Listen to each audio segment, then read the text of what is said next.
Oi, gente, vamos falar um pouquinho sobre pranayamas. Pranayamas que também compõem aí, né, dentre as suas técnicas, um arcabouço, né, chave de técnicas do Hatha Yoga, tá? E a gente aqui vai enfatizar essa perspectiva terapêutica do Hatha Yoga, né, que também se agrega à noção terapêutica ocidental nos dias atuais, contemporâneos, né? O que nós queremos aqui, a partir dessas técnicas, justamente é fortalecimento, uma sutilização de algo que está se perdendo aí, né? Que é a interação corpo, mente e espírito, certo? Bem, antes de tudo, né, eu tenho que trazer aqui a ênfase deste momento que a gente está vivenciando, e é a última vez que eu vou trazer um texto reflexivo, né? Como antes de tudo, esse contexto capitalístico neoliberal, né, que o Franco Berardi traz em seu texto, né, com várias reflexões e notações de dados e tudo mais, sobretudo psicossociais e da fenomenologia, né, esse contexto asfixiante que a gente está vivenciando, né, sem fôlego, falta de ar, um sufoco, né, essa respiração encurtada, muito a ver com o que, digamos assim, as práticas pranayâmicas podem contribuir, digamos, abrindo, né, uma espacialidade aí que nos leve a ter um contato com isso que está sendo diluído, degradado. O que seria isso, Vanessa? O meio ambiente, né, a interação social, a interação coletiva aí com o próprio individual de si, né, com essa ênfase da abstração digital, só vem trazendo cada vez mais uma desvalorização da interação humano-ambiente, humano enquanto coletivo, humano interagindo com as suas formulações financeiras, né? Que é, na realidade, algo artificial, que justamente é separado da natureza. E quando isso vem à tona, e cada vez mais forte, com essa aceleração do digital, né, nós percebemos que há uma desintegração das relações e interações físicas. Está aí a pandemia para demonstrar isso, né? Veio à tona a nossa necessidade de interagir via o digital, mas ao mesmo tempo que se mostrou algo potente, eficiente, notou-se, né, em várias pesquisas que estão vindo à toa, essa fragilidade da falta, digamos assim, do contato humano, né? Então, nesse processo, tá vindo à tona uma geração cognitiva precarizada, justamente porque há uma conexão excessiva com o digital para interagir com o outro, né? E o que está por trás disso é a diluição, a desintegração, a deteriorização das relações físicas, a interação com o ambiente, a interação social, a interação dos ritos, das instituições, né? E o Franco, ele deixa bem evidente numa fala dele sobre o que vem à tona dessa precarização é justamente a insegurança, a fragilidade afetiva, quando ele coloca a criança que se separa da mãe. Essa conexão que é super importante para que a criança se desenvolva com segurança do que ela está interagindo, e a partir desse processo, com o social, ela ir para frente de uma forma mais firme, segura, né? Porque ela tem a quem recorrer. E esse processo da aceleração das informações, que é justamente o que está costurando tudo isso, né, leva a essa fragmentação intimista desse primeiro contato de composição cognitiva, né? E quando a gente fala de abstração, isso já existia no processo mesmo de formação do capitalismo, do capital, né? Mas com o neoliberalismo somado às potências digitais, essa abstração aumentou, ao ponto em que o ser humano se coloca como um Deus todo-poderoso, e que há nessa evidência do ego, né, do individualismo proporcionado, incentivado pelo neoliberalismo, o passo a passo de destruição daquilo que é considerado supérfluo. Porque a aceleração da informação justamente é isso. Quanto mais informação gira, isso está conectado com a elevação de ganhos financeiros. É isso que está por trás. É a máquina financeira artificial que é relevante nesse processo. Portanto, não importa o tempo que a pessoa gastou produzindo, não importa se é uma embalagem de café, uma embalagem que é retornável, não importa se é algo que não vai poluir ou não o ambiente, não importa se isso é da empresa X ou a Y, o que importa é se isso gira informação, se isso acelera a informação, se isso é captado a atenção e com isso os algoritmos geram mais e mais interessados nessas informações que logo se diluem, porque precisa de mais, ou seja, há um acúmulo de informação nesse processo, tá? E no intimismo, né? No íntimo das pessoas e do coletivo, o que vem à tona, já que está tão fragilizado essa geração conectiva, né? Cognitiva, é a insegurança, né?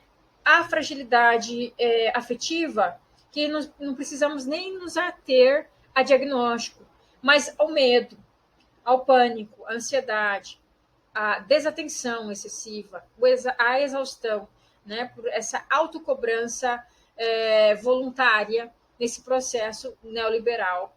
Tá? É um feudozinho versus o outro feudozinho. Não se cria mais afetuosidades porque está sendo diluído esse processo físico. Né? Então, aí nós temos alterações no nível corpóreo respiratório mental. Por trás do pânico, do medo, da ansiedade, do déficit de atenção, a exaustão que está se demonstrando no sistema e que atravessam as pessoas, é uma respiração encurtada, asfixiante, que vai dar poluição do ambiente, a degradação das interações, que nem polarizadas estão mais, é extremamente assimétrica, né, ao ponto de isso reverberar também no nível individual. É coletivo, individual, natureza, todo um processo de asfixia. Então, diante disso, a gente não traz as práticas iógicas como uma panaceia, né? Mas justamente essas alterações corpóreo-respiratório-mental que é passível de transformações. Né? E o yoga é extremamente ativo nesse processo do Hatha Yoga e suas ferramentas, em que o pranayama tem a articulação de um arcabouço riquíssimo aí de justamente potencializar esse ser que já está por natureza e se arrastando, mas constantemente buscando, procurando essa reconexão do micro e do macro. Ele não entende muitas vezes esse processo. E é na espiritualidade, na religiosidade, em práticas mais que se utilizam nessas conexões que estão pulverizadas. Né? Então, há uma revitalização da relação com o todo a partir dessas práticas, certo? Então, é nesse contexto que a gente traz essa compreensão pranayâmica, para não entrar de cara e dizer isso. Pranayama e conceitos sem interagir e a contribuição nesse contexto extremamente asfixiante, né? Então, nos textos que não necessariamente são vinculados ao yoga, é muito potente a presença dos pranayamas, mas como uma noção de purificação de falhas, né? E num contexto de celebrações, entoação de sons sagrados, que são os mantras, certo? E aí, isso é uma reconexão micro e macro, né?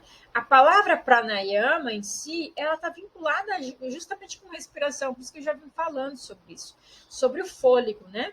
Em que a yama, maior parte dos textos, a maioria dos textos bem importantes do yoga, E a gente vai encontrar a palavra vinculada à extensão e expansão. Mas também como pausa, retenção, pensando pranayamas, né, como técnicas que vão alterar, vão manipular esse processo fluídico aí que nos mantém vivos, né? E não só a nível de trocas gasosas, que é o interesse como objeto de pesquisa da ciência, né? A troca gasosa, certo? Então, pode-se dizer que nesse processo a gente vai pensar em uma total suspensão do reflexo respiratório por um período mais ou menos longo. Está vinculado a uma pausa do movimento respiratório, né? E o texto de Hatha Yoga, a palavra prana, que, né, é o sufixo aí, sufixo e prefixo que compõem a yama e prana, né? Pranayama. A palavra prana significa energia que é mobilizada quando se aplica o processo pranayâmico, né? Existe ali uma reordenação do que? Da composição vital que é a fisiologia sutil, né? Então é ali que ela age. No Pranamaya Kosha, sobretudo, né? Nesses textos, sempre prana aparece compondo com pranayama, também remetendo à respiração, um movimento de respiração. Mas esse sentido muito amplo, tá? Não é só de troca gasosa. É o micro e o macro em conexão, que há dentro a fora. Portanto, não existe dentro e fora. Tudo está conectado, né? Realçando, então, que a suposta localização sutil é fluida, mas o que vai mobilizar é justamente Pranamaya Kosha, que está vinculado com chakras, que são as rodas, né, de energia, as nadis, que são os canais, né, energéticos, sobretudo Sushumna, que é o canal central, vinculado à coluna, Ida e Pingala, que são os canais que serpenteiam ao redor da coluna, tá? Isso numa compreensão mais sutil do olhar do yoga, do Hatha Yoga, que não é de competência da nossa ciência, ao olhar da nossa ciência. Está vinculado com a fluidez dos ventos, dos vayus, né? Prana, Udana, Vyana, Samana, Apana, que justamente são esses que são mobilizados e que atravessam e circulam regiões do nosso corpo, como a gente já tinha conversado antes. Tá? E o termo, então, iógico, né, o que está por dentro dele, digamos, atravessando essa compreensão de pranayama, é a ausência da inspiração e expiração, a pausa respiratória, então, né, que é seguida de uma deliberado processo de curtas ou longas inalações e exalações, ou seja, tem uma manipulação aí desse processo, em que essa manipulação, muito em ênfase, né, está vinculada à pausa, à retenção, tá? O processo completo consiste, então, nisso, de inspiração, suspensão e expiração, em que há diferentes modos e medidas, proporções. A gente está manipulando esse processo, tá? Então, a suspensão nesse processo em que, quando manipulamos, né, diretamente a respiração, ela vai acalmar, estabilizar os movimentos das atividades mentais, os chamados vrits, tá? Então, sempre o coração do processo do Hatha Yoga é, a partir da chave, né, é a manipulação respiratória para acalmar a mente, atar a mente, né, torná-la mais, tornar o praticante mais consciente das atividades mentais, né, que se alteram ao nível de armazenamento de informações e do que vem por meio dos órgãos do sentido. Patanjali diz, né, que é muito mais antigo que o Hatha Yoga, no seu texto, né, que se pratica a postura, né, e se estabelece com firmeza, e aí em seguida você pratica, né, os pranayamas, que é a pausa do movimento da inspiração da expiração, tá? Então, há um foco muito na pausa, isso que essa reiteração é proposital, tá? Então, quando a gente fala dos textos do Yoga Sutra de Patanjali, a gente tem que lembrar que essa tessitura que ele nos traz é voltada para a meditação sentada. Então, posturas sentadas, quando ele fala de asana, quando firme, confortável, estável, né? você pratica pranayama e experiencia, né? O Hatha Yoga, ele traz outras ferramentas de super importância, além de posturas que não são apenas assentadas, né? Mas também traz crias, bandas, mudras, que a gente já conversou mais, né? E tudo isso leva também uma articulação com as preocupações provenientes do Ayurveda, né? O local, as adequações, a alimentação, tudo isso vai interferir no processo de sutilização a partir do pranayama, ou perceber e experienciar pranayama, tá? Mas todos reverberam nesse processo. Tá? E a primeira técnica preliminar, que não é necessariamente um pranayama, mas que vocês praticaram muito, que é a respiração alternada, é a Nadi Shuddhi, né? Que lógico que ela tem todo uma sistematização descrita para a gente praticar, tá? Os textos do Hatha Yoga, ele tem mais inscrições técnicas, digamos assim, mas ao mesmo tempo, alguns do Hatha Yoga e outros mais antigos, e mais antigos ainda que o Yoga Sutra de Patanjali, traz de uma forma poética as noções de prana, de uma forma mais filosófica, né? E não como uma técnica em si, tá bom? Bem, então, quando a gente vai praticar, né, o pranayama, lógico que tem adequações, é sugerido que uma sistematização, mas a gente tem que lembrar que na nossa vida contemporânea, vocês, por exemplo, passaram por um processo de triagem. Então, isso me leva, digamos assim, a adequar as práticas, e ainda a gente tem que levar em consideração que pessoas podem praticar deitadas, né, ou seja, acamadas, cadeira de rodas, né? Tem todo esse cuidado para a gente não excluir esses corpos, né? E a prática precisa de uma frequência, certo? Para justamente levar uma mente mais satívica, ou seja, mais harmoniosa. Lembra lá dos rajas, que é a atividade, né? Tamas, que é a inércia, e satívico é a harmonia, né? E aí esse processo leva uma abertura para o processo justamente de meditação, experienciação do próprio pranayama. E aí está incluído justamente esse processo de pratyahara, que a gente depois vai falar um pouquinho mais da meditação, mas é o recolhimento, né? No Hatha Yoga, os textos estão muito vinculados e entrelaçados, as noções de pratyahara, que é o recolhimento dos sentidos e afinamento destes, assim como o dharana, né? O processo de concentração, tá?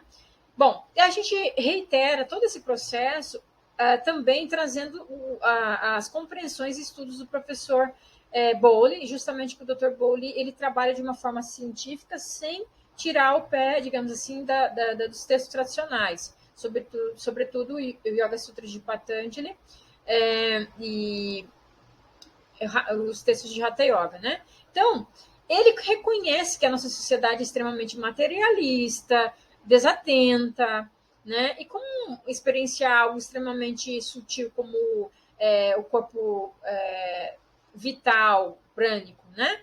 É começar reconhecendo o ar, né? As sensações e a apreciação de manipulação da respiração, né? Para desenvolver experiências diretas e compreensão direta sobre corpo vital prânico. Isso é progressivo. Justamente ele incentiva no seu processo de uma abordagem experiencial, né, o aguçar da atividade sensorial, das sensações, percepções, sentimentos, emoções, pensamentos e conhecimentos e compreensão. Então, para ele, pranayama soa muito melhor a compreensão de prana como sensações, forças experienciadas internamente, né, da pele para dentro, o que está se sentindo lá na ponta do dedo do dedão do pé, né, no couro cabeludo, esse processo de aproximação de experiências proprioceptivas, visceroceptivas, interoceptivas. E a yama é nesse processo de compreensão da expansão, da extensão de algo que se aprecia, se aprende, se experiencia. Justamente por isso que ele implica a noção da prática de Nadi Shuddhi não só a técnica em si de polarização e a alternância das narinas, mas esse fechar os olhos para sentir as sensações da pele. E isso vai afinando e preparando para práticas meditativas mais profundas, né? Então, ele está interagindo com os textos do Patanjali e do Hatha Yoga de uma forma um pouco mais pé no chão diante dessa materialidade que vivemos, tá? Para isso ser mais aprofundado com o tempo, né? Justamente porque Patanjali diz que pranayama é praticado para libertar a mente de pensamentos egoístas que impedem a apreciação da realidade e para preparar para práticas mais profundas como dharana, né, que é concentração. E da mesma forma, o Hatha Yoga ele vai trazer textos trazendo essa habilidade de purificação do corpo, que justamente tem muito a ver com os kriyas, né? Então tem essa a mesma, às vezes fazer esse mesmo papel, né? E aí vai trazendo um efeito de estabilidade mental, tá? Há uma importante relação da respiração, portanto, que eu já tinha falado, com a mente, né? Se a respiração estiver rápida, a mente também estará agitada. A respiração estiver lenta, ela se acalmará, né? Para controlar a mente, deve-se controlar a respiração. Então, essa é a chave de praticar todo o processo do Hatha Yoga e, sobretudo, aqui, Pranayama. Enfatizamos essa frase que eu gosto muito, né? A mente é como uma árvore e a respiração como o vento. Nós não podemos ver o vento, mas podemos ver a movimentação da árvore. Logo, nós podemos saber que o movimento do vento está instável. Certinho? Bom, e aí há um aprofundamento, né, de um reconhecimento das dificuldades psicofísicas e espirituais. Logicamente que isso é muito mais profundo, mas que vai se experienciando à medida que se tem uma frequência da prática de uma sensibilização aí que é vinculado justamente à habilidade meditativa, né? Esses resíduos vão sendo removidos porque eles vêm à tona, são reconhecidos, não são ignorados, né? Então, as práticas de pranayama, elas devem ser praticadas assiduamente justamente para limpar essas noções que são mais sutis do próprio Hatha Yoga, né? São as nadis que precisam ser limpadas, a compreensão que a gente tem tido e trazido para vocês, que soltar o corpo, tensões, as couraças, né? Justamente porque isso vai permitir fluir ou percebermos os processos de sofrimento vinculados a essa retenção asfixiante, né, da respiração, da expansão, da estrutura corpórea. E justamente é aí que as técnicas do pranayama agem, e até uma forma terapêutica, né, para estabilizar, reconhecer as instabilidades psicofísicas. E a gente tem praticado, vocês praticaram ou ainda vão praticar, né, a respiração oceânica ou vitoriosa, que é a Ujjayi. Cittari, a gente já falou um pouco, né, que cientificamente ela sacia mesmo a sede, mas não necessariamente ela é refrescante, mas dá essa sensação de experienciação, né? Não altera a temperatura corpórea, mas traz essa sensação de refrigeramento. A prática, perdão, de Brahmari, que é o som da abelha, né? Que é extremamente interessante vocês praticarem. Depois a gente volta, né, a aprofundar um pouco mais. E Nadi Shuddhi, nós não praticamos Surya Abedana, mas Nadi Shuddhi como a prática pranayâmica polarizada, que é uma preparatória, né? E nesse andar do processo a gente vai acionando os bandas também, né? Justamente porque tem esse processo completo do pranayama, é a presença da pausa, a presença das bandas, né? Mas jamais no início a gente traz todos esses elementos, porque confunde, angustia, as pessoas podem se sentir desconfortável com tantas informações e acaba causando mais atividades mentais distorções, desatenção, do que contribuindo, né? O professor Kuvalananda deixa essa frase que eu trago com bastante cuidado, né, justamente, e atenção, para a gente praticar, né? E o professor Danilo Santella sempre reforça sobre isso, né? Nunca deixe que o seu entusiasmo leve, né, leve a melhor sobre a sua razão. Pranayama é uma arma que facilmente se presta ao abuso. Ao mexer com pranayama, mexemos com os nervos, o coração e os pulmões. Tensões indevidas ou métodos imperfeitos de pranayama podem levar a danos permanentes nessas partes. Ser integrado como um todo, né? Portanto, todos deveríamos seguir essa prática com necessários cuidados e precauções. Quando assim fazemos e quando nossas instruções são atentas e fielmente seguidas, pranayama é perfeitamente seguro. Se executado corretamente, o pranayama nunca falhará em assegurar vitalidade suprema para o corpo e a paz para a mente. Notem a potência. Muito bem. E aí, o Hatha Yoga, né, ele considera o pranayama como um leão, né, justamente por conta da sua potência. Muitas vezes pode ser bastante sutil, mas extremamente potente, né? E aí, lembrando as palavras do professor Kuvalananda, logicamente que algo a ser efetuado de forma não violenta, não agressiva, né? Reiterando, lógico, yamas e niyamas esse processo, né? Justamente reiterando aqui, né, que o calor liberado nas práticas, em algumas delas, né, não tem nada a ver com uma prática de demonstração de fisiculturismo, nunca deve ser associada à violência física ou agressividade nos pensamentos, palavras e atitudes, certo? Todas as práticas de pranayama, a gente tem que reiterar o que não deve ser feito, né, a reflexão, nós trouxemos, né, a noção de yamas e niyamas de uma forma reflexiva, né? Então, as observâncias. Essa consideração das práticas com posturas meditativas e a postura que mais se adequa justamente para fortalecimento e se manter, né, na prática é sentada, já preparando para a meditação, né? E lógico que sempre tem as exceções, né? A prática vitoriosa, ela tem uma mobilidade, uma movimentação que pode ser realizada. Mas, enfim, né? Vamos aprendendo com isso.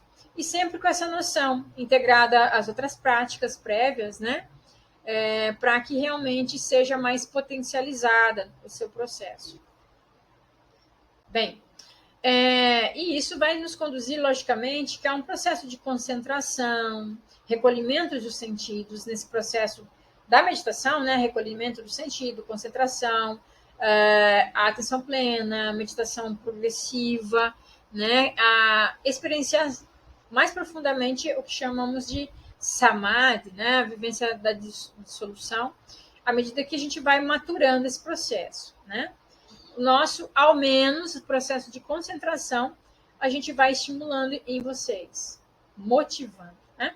Então, até esse momento, a gente trabalhou muito com foco a trazer as informações do processo ligado ao pranayama, né? Com inalação, pausa, exalação, em que o físico ele aparece muito de uma forma sutil, associada às tradições, né, do yoga. E agora, para a gente amarrar o processo, a gente traz um pouquinho do pranayama como design do sistema respiratório. Lembrando que ele não é reduzido a isso, tá? A integração do macro e do micro é muito mais ampla. Aqui a gente considera, segundo as palavras até do Dr. Bowen, né, uma percepção de nadis mais grosseiras. O professor Danilo fala muito sobre isso, né? Como manipular, a gente consegue manipular diretamente, por exemplo, o cardio, né?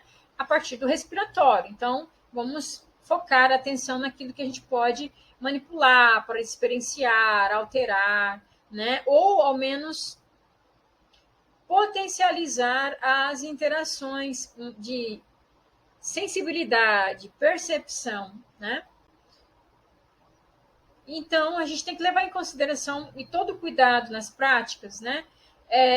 Esse sistema que é, entre aspas, grosseiro, mas não no sentido pejorativo, mas é fantástico, o corpo humano, trato respiratório superior, inferior, né? O cuidado que tem que ter para não lesionar, né? Toda essa estrutura sensível que é conectada, interconectada, né? A via respiratória inferior, né? Que parece uma árvore de cabeça para baixo, ou as próprias raízes mesmo, né? Em nossos pulmões. Essa estrutura fantástica dos pulmões, que tem do lado direito 3 lóbulos e do esquerdo 2 lóbulos, né? E todas essas peculiaridades, né, de trocas respiratórias, levando em consideração aí os pulmões, né, que pela ciência moderna, focado para verificar adoecimentos, né, ou foi o maior foco de atenção da pandemia, né, pelas lesões promovidas pela Covid, né, pela doença, né, e que daí, logicamente, que a gente desencadeou vários processos emocionais vinculados ao medo, à insegurança, às incertezas vinculadas com esse momento da Covid, né? E o processo da tensão, as sobrecargas de trabalhos, o pós-Covid, né? Vem emergindo aí os sofrimentos, né? Mentais e emocionais. A estrutura da caixa torácica, que é extremamente organizada de forma a proteger todos esses órgãos dentro dela, né? E ao mesmo tempo ter uma estrutura que articula, desmobiliza com a presença de cartilagem, inervações, circula linfas, né? Circula toda uma estrutura de ligamentos, musculaturas, né, para manter esse processo integrado, né? Então, e a própria estrutura óssea é extremamente vívida por dentro, né? Essa parte central do externo, o peito, né, frente do nosso peito, a estrutura do dorso, né, que tem uma conexão gigantesca aí com a nossa coluna, né? O quão é importante compreender e conhecer as práticas para poder potencializar a vitalidade de todo esse processo. Perceba que não é só troca gasosa. O próprio processo de troca gasosa é fantástico, né? E aí, nisso tudo, se considera, né, como natural a troca gasosa, mas também está vinculada com impulsos nervosos voluntários e involuntários, ou seja, eu posso manipular, segurar, e há algo que chegou ao ponto de vou parar de respirar aqui e eu aciono, né, o sistema central de maneira involuntária para cessar essa instabilidade que foi detectada, né? Então, todo esse processo, como eu disse, tem uma articulação aí trançada, estruturada, né? Ao inspirar e expirar, a gente vai mobilizar musculaturas do pescoço, costelas, intercostais, próprio diafragma, né? O abdômen também, coluna, né? Veja a estrutura que temos aqui, né? Interna. O diafragma é a base ali, né? E aí a importância desse processo de expandir e voltar, né? A gente tem toda essa articulação, eu sempre falo, e os professores também reiteram, a literatura traz essa noção do balde, na expansão e retração, né? A alça do balde que eleva e retorna, certo? A estrutura com a presença de quimiorreceptores sensíveis, né? Que são vinculados com o sistema central, né, na estrutura do cérebro lá, na base do bulbo, né, temos quimiorreceptores bastante ativos, tem que estar ativos vinculados, né, com esse processo da respiração, né, e também, ao mesmo tempo, isso nos permite notar a conexão cardíaco, né? E quanto mais a gente manipular, por exemplo, um pranayama, a gente pode estabilizar com o tempo, né? O ritmo cardíaco. E todo esse processo a gente tem que reiterar, né? Os estudos das fáscias, a sensibilidade em todo o processo, enquanto a gente está ampliando, experienciando, sentindo uma área que está pulsando, né? E que tem uma vinculação, digamos assim, com o que a gente está experienciando da respiração, estrutura musculoesquelética, e que podemos espelhar em outra parte do corpo, né? Justamente porque as fáscias nos levam a essa conexão inteiriça, esse tecido conjuntivo, né? Que tem a conexão com os nervos, com as terminações nervosas, certo? Bem, para fechar, a gente traz os artigos científicos muito importantes aqui, em que a respiração alternada, Nadi-Shuddhi, né, mostrou em estudantes uma amplitude do bem-estar nos estudantes que praticaram sistematicamente por um tempo essa prática. Um outro estudo recente, de 2021, mostrou também que a prática do som da abelha, né, quando praticada com frequência e por um tempo prolongado, promoveu melhora da qualidade do sono, né, e uma melhora também do estresse percebido. E o Jai Pranayama, né, que é a respiração oceânica, trouxe uma melhora da atenção e redução da ansiedade em estudantes universitários, quando feito, né, um estudo comparativo de um grupo que foi submetido à prática e outro grupo que não foi submetido. Bem, então, ao grosso modo, em termos psicofisiológicos, né, percebe-se que os impulsos proprioceptivos do sistema musculoesqueléticos presentes, né, que são responsáveis pela consciência corporal, que justamente é que a gente traz essa motivação de uma ampliação do que há de consciência corporal, né? Os impulsos visceroceptivos dos órgãos internos são responsáveis pela consciência interior da natureza mais sutil, ou seja, quanto mais se vai experienciando nessas práticas, sobretudo com o pranayama aqui, né, vai se conduzindo uma experienciação mais sutil. As reações resultantes desses impulsos trazem relaxamento, não só para essas regiões, mas também mobilizam desejos, pensamentos e emoções presas para a superfície. Isso vem à tona e finalmente encontram a saída, resultando em um relaxamento, uma catarse aí de natureza iógica. Reflexões finais, né? No meio de todos os professores que vêm estudando seus textos e tudo mais, né? Há uma sutilização da nossa relação com o alento, né? Com o prana, com as sensações, né? E todo esse processo iógico, ele tendencia a isso, né? A um corpo extremamente materializado, disperso, desatento, que começa a se conectar com aquilo que justamente o leva a sair dessa asfixia, pelo menos momentaneamente, e isso pode ser ampliado. Conduzir ou emergir insights, né? E não sendo só no plano de um relaxar, de um bem-estar momentâneo, mas que é algo que é do plano individual e integral, né? Micro e macro, envolve todos, né? É uma transformação pessoal que faz bem para todo mundo. Há, portanto, uma progressão de um conhecimento motor, né? A gente trabalha com vocês a partir de conceitos, visual, narrando sobre, mas também tateando a si próprio, né? O experiencial das sensações. Experienciar o físico, sensorial, mental e emocional, né?